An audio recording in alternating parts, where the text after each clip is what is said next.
raise your hand, get my attention. I'll point on you and make sure you guys are questions. Coach. Thanks. Yeah, we're excited. It's officially game week. This team has had a great camp. Entered into camp with 111 young men on our roster. Have been really, really pleased with the development and growth that we've seen out of all 111. There's areas of experience on this team, areas where experience may be lacking a little bit, areas of great depth, areas where we needed to develop depth. But really excited about where this group is as of today. Fun to shift our focus to Miami of Ohio this week. Great opponent, returning MAC champions, very well coached. Coach Martin does an exceptional job.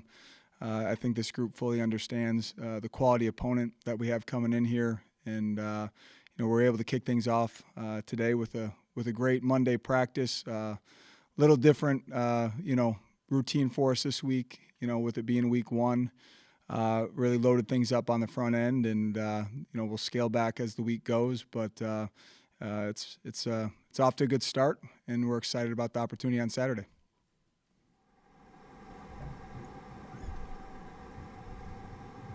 Hey, Coach, do you have any updates just on health, injury statuses heading into the season? Yeah, nothing specific, but feel like we're in a good spot overall. Some of the guys that we're dealing with some of your typical nagging bumps and bruises throughout fall camp. It was good to see. Gave our guys yesterday off, and feel like we're as close to full strength right now as we can be. David, are you going to name a starting quarterback, and is there any information on that position that you can share? Yeah, Mike Wright and Jack Lausch entered into fall camp, competing for that role. Been really impressed with the development of that room over the course of camp. Between Jack and Mike, Ryan Helinski has shown some really good things. Awfully excited about Ryan Bowe, first year in our program from Batavia. But in terms of publicly, there probably won't be anything out there until game day, who our starting quarterback will be. So when they run out on the field? Pretty much. Coach, with Bryce Gallagher graduating last year, it seems like you've got a lot of competition in that linebacker room. Tell us a little bit about the depth. It's very obvious out there. Yeah, no. Xander Mueller, so excited about everything he's shown in the last 20 months that I've been here, but he just continues to improve. He'll still be at that will linebacker position for us, which is such a critical position within our defense. And then Mac Uline and Braden Bruss have really done some exceptional things at the Mike position. Mac does such a great job of commanding the defense, continues to improve, and Bruss is a young player that's still learning to see his growth and maturation through spring and into fall camp. We're very confident that you're going to see both those guys playing a lot of football for us. Excited about, the development of Kenny Soares and his ability not only at the Sam linebacker position, but also utilized as a pass rusher in some third down packages. Jason Reynolds continues to improve. The addition of Nigel Glover back to our roster has been a great addition.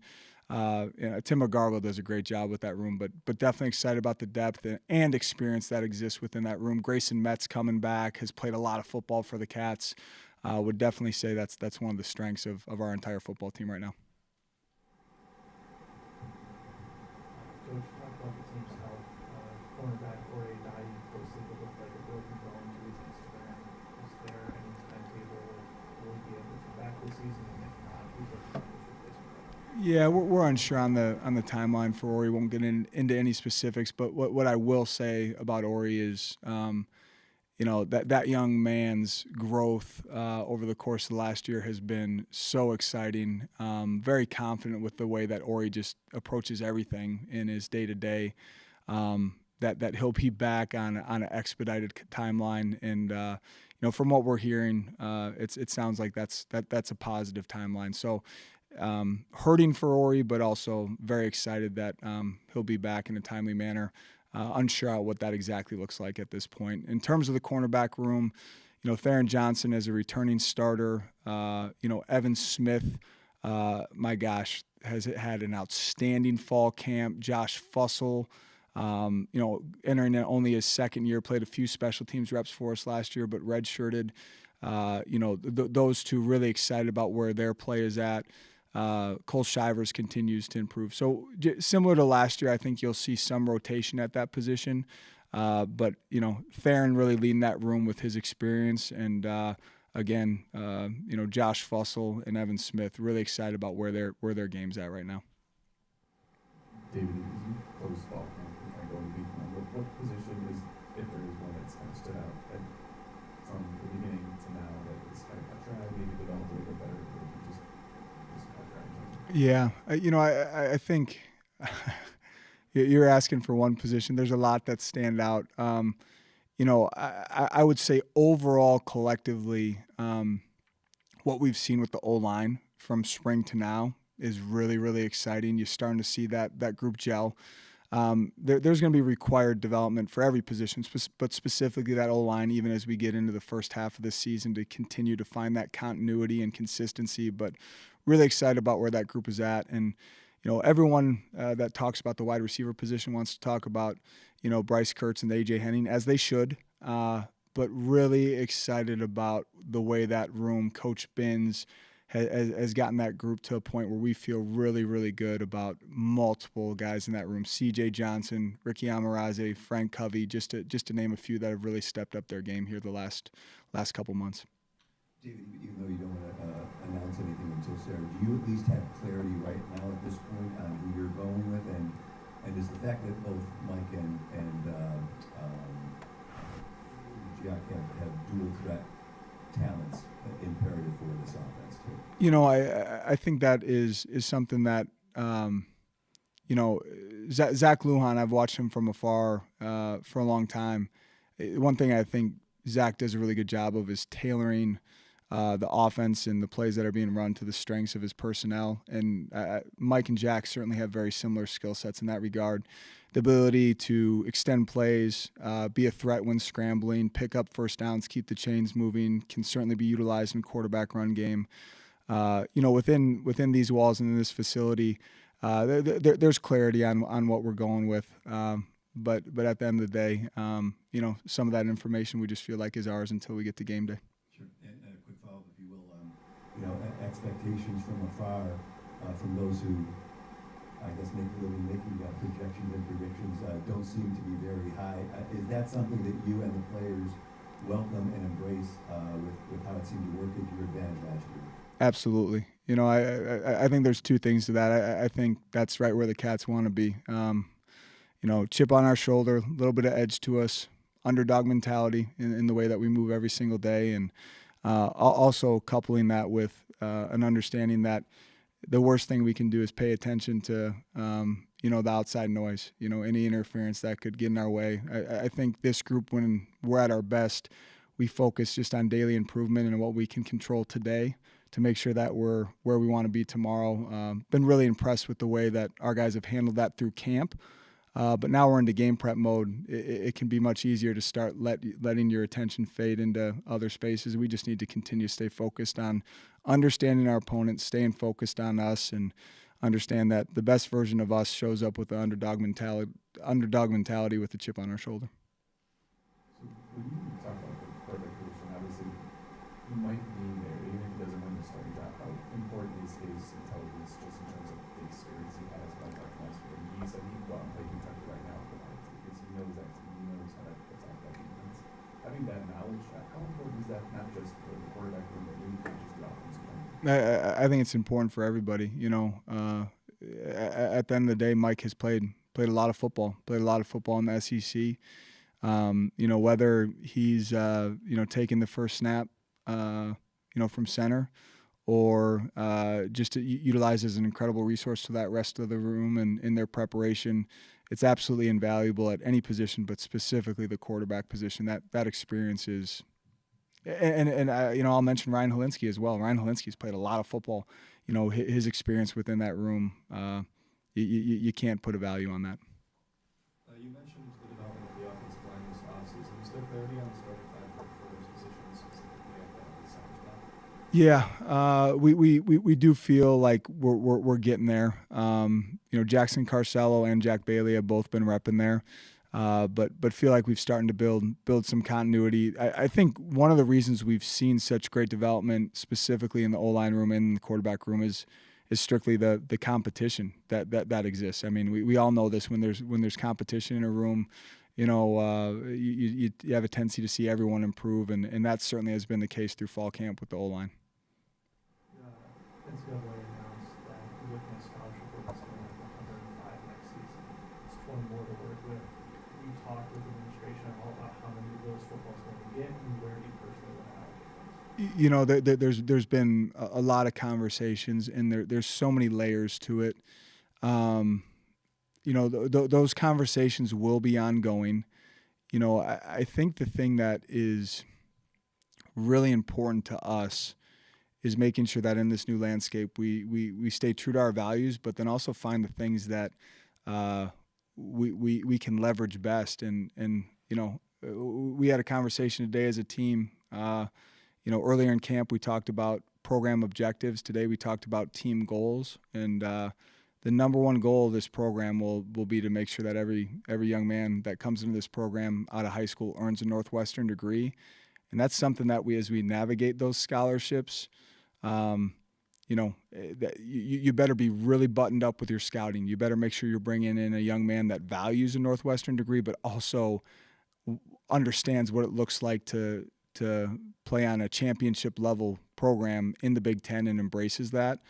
I think with those scholarships now turning into equivalencies, there's some really creative ways that we can look to leverage earning a Northwestern degree, explore still the potential of having some walk-ons and maybe not fully utilizing all 105 and allowing individuals to earn that opportunity while making sure they're earning a Northwestern degree.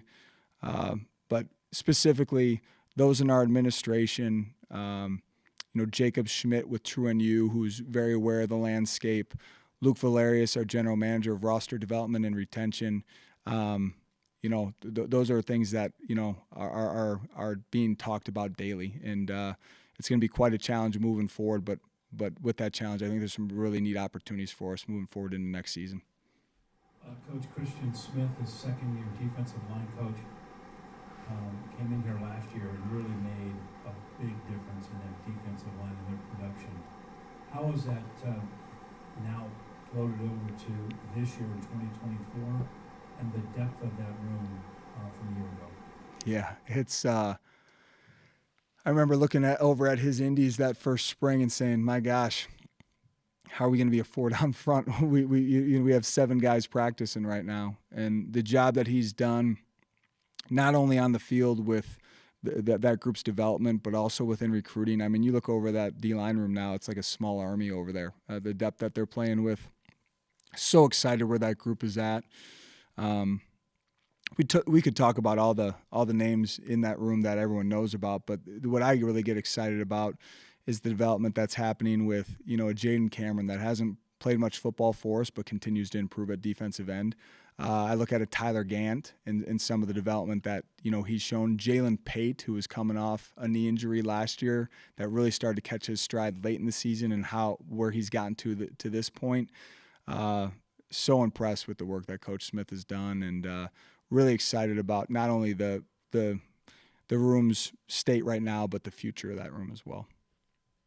David, anything you've learned about the stadium practicing there the last couple of weeks, and what sort of comfort level has the team developed from having been in that stadium? Yeah, we had a mock game on Friday, Dave, which was really good just to work out some of the logistics and spacing and warm up and walk from the locker room and everything that looks like. Have not had a chance to practice out there on a high wind day. I mean, there's been some wind that we've had to deal with, but that's going to be something really interesting as the season plays out and we have opportunities to practice out there, just really what those wind patterns look like for us. And then again, we're really hopeful. We've been making sure that the defense has been practicing with a lot of crowd noise in the background. We're very hopeful and, excited about the home field advantage that we're going to create with our fan base and look forward to that being a challenge for our defense to communicate, especially on third down. Earlier today, saw the announcement of captains meeting. Can you just speak a little bit on those five guys and a little bit about the decision on how they got named? Yeah, no, I'll tell you what, I nothing more excited than to talk about those five. Those five were chosen by their teammates. I mean, that was a team vote. As a coaching staff, we get the results and announce it on Monday. Our team voted on Saturday. Coco Azuma, returning captain, two-time captain for the Cats, fierce leader, has so much credibility in the way that he operates and moves every day. So excited that we have him back as a captain. Cam Porter, we've spoken about Cam, but another individual that will be a second-year captain for the Cats and also wearing our number 1 jersey. Cam Porter makes everyone around him better just by showing up every day, and so excited about the progress he's shown. I think we're about to see truly a breakout season for Cam Porter. Not that he hasn't done great things up to this point, but so excited about what's in store for him this season. Bryce Kurtz, first-time captain for us. Bryce has been through a lot, but what he's done for this program in the last 20 months since I've been around him, not afraid to speak up, not afraid to enter in hard but meaningful conversations to keep the program pushing forward and hold others around him accountable. So thrilled for him and his opportunity. Xander Mueller, when I talk with pro scouts about all these guys, but specifically Xander Mueller, Xander's the type of guy that has his routine literally mapped out from 5:30 a.m. till 9 p.m. every day. Just models it, embraces it, daily improvements, and is just an infectious personality full of passion that people want to rally around. No surprise to any of us that he got voted captain. And then Carmine Bastone, former walk-on, earned a scholarship prior to last season. You can talk about so many things with all these guys embodying what this program's all about, but Carmine Bastone, especially with his background of being a local Chicagoland kid, dreamed of playing for the Cats, decided to walk on and take a risk, earned a scholarship, played at an incredibly high level last year and only continues to improve. For him to be representing our team and leading our team as a captain is something that, the reaction to all those guys was really exciting, but when our team heard that Carmine was going to be one of their captains, you could tell there was just an extra level of excitement for the group knowing the journey that young man has been on. Coach, you held decisions in a lot of your positional battles like quarterback to drive one of Rutgers last season, a game that didn't go the team's way. What do you see as the competitive advantage to keeping decisions like these in-house? That's a great question. To be very honest with you, would never keep this in-house if the decision was very clear at the beginning of camp. When you have a returning starter or you have someone that just clearly is going to be your starting quarterback even entering into fall camp. I think any time, similar to last year, where you're entering into camp and there's a competitive back and forth throughout fall camp, it really comes down to, from a defensive coordinator's perspective, certainly Miami is studying both Jack and Mike very thoroughly. They do have a similar skill set, but as a coordinator, you only have so much time in the day. If I know as the defensive coordinator who that starting quarterback is going to be, there's going to be extra studies that I can go back on and really look into and invest in and go back and look at tape, especially on Mike. You can go back and look at tape from, years past. And simply just understanding that, that information doesn't necessarily need to be Miami's until game day. Talking about preparation for Miami, it's in Northwestern phase 2 years ago before you were with the program. But did you guys go back and look at thinking about your preparation for this Saturday? You know what? It's certainly been part of viewing for our defense. Obviously with Tim being on staff at that time, but I think more than anything else, it's an understanding of not wanting to live too much in the past, but also learning from the past. And Miami's a great team. Miami's not walking in here, tiptoeing around and scared of playing a Big Ten opponent. They're coming in here with the full intent to come out here with a win. And again, we're going to respect our opponents. We're going to understand them. We better understand this is a darn good football team that's showing up with every intent of finding a way to win, and we're going to have to be at our best to perform at the level that we expect and come out with a win on Saturday. As you go through Miami, you mentioned earlier that they're a well-coached team. What's the value of having a team like that come in week one when you still kind of figuring things out, putting that first-string offense and that kind of stuff? Yeah, no, I think it's just something from a standpoint. They're going to be fundamentally sound. They're going to play with great technique. You're not going to get any freebies. I mean, sometimes, you may have a false sense of, confidence, pop a few plays on a young team or a team that maybe lacks some gap soundness in terms of what they're doing and super aggressive, and you catch them in a couple calls. You're not going to catch Miami, on the defense side of the ball, without an understanding of exactly how they're supposed to fit it and the way it's supposed to look.